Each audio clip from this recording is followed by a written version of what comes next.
Can you just show us where you grip the ball, or how differently you might grip the ball on a CFL ball compared to? I'm exactly the same. I have a little bit more of an unorthodox. I've tried to change it a little bit over the years, but I really only get my pinky and a little bit of my ring finger on the laces. You know, for the most part, I grab a little bit more of the end of the football, and that's why I think I like it a little bit more. It's a little more grip because I'm not grabbing as much of the ball to have in my hand. So, you know, one pinky on my ring finger, just a little bit on the laces, and then, you know, grabbing more of the edge of the football. Did you grip the ball in a different location when it was the NFL ball because of the girth and the spine? Never. Over the course when I was coming out of the draft, trying to go to the NFL draft, you know, I tried to toy with it and work with it a little bit and get more of my ring finger, keep my pinky more as a you know, anchor down here below the laces. But for whatever reason, you know, it's just natural for me to get into this position and grab the ball like this. So, you know, I haven't toyed with it as much since I've been up here, but it has been an adjustment period. These balls are a little bit bigger. And you know, the leather, you know, what I've heard is this year a change to what I was accustomed to with the NFL balls. So, you know, they've definitely been working on it, and I think they've got a good product right here. It's just a little bit bigger. I like the stripe all the way around. You could tell a little bit more than you can with the NFL ball when you do get a nice spiral with it. So, you know, it's a little bit more like college when you have the stripe on it. You can see it spin, and it's a little bit more visible than when the NFL with no stripe.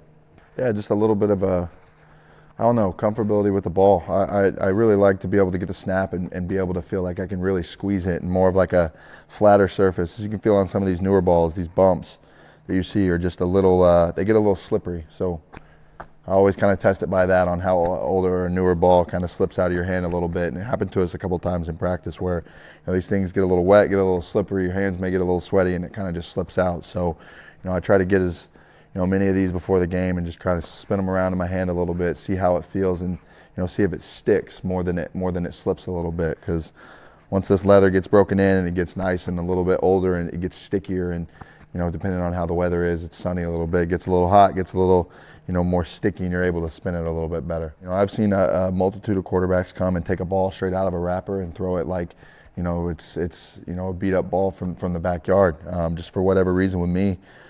Each guy has their own thing. Some people like them a little more deflated. Some people like them a little more aired up. But for me, you know, I like getting an older ball. It's a little bit more smoother and a little bit sticky, and that's kind of my test for, you know, how I judge if I like a football or not.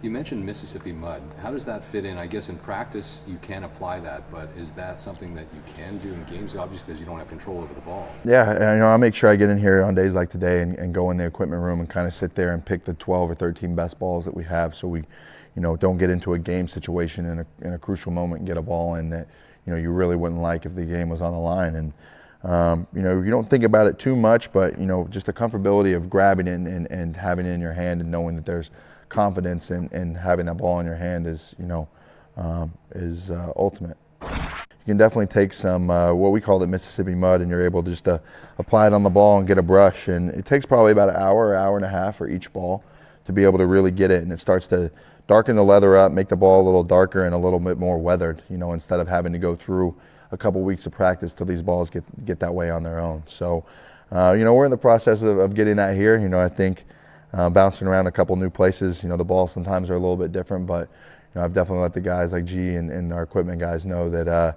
you know, the older balls, the better, and I've even gone into the kicking bag a couple times to try and grab some. So there's definitely a feel and a comfortability with it that I like.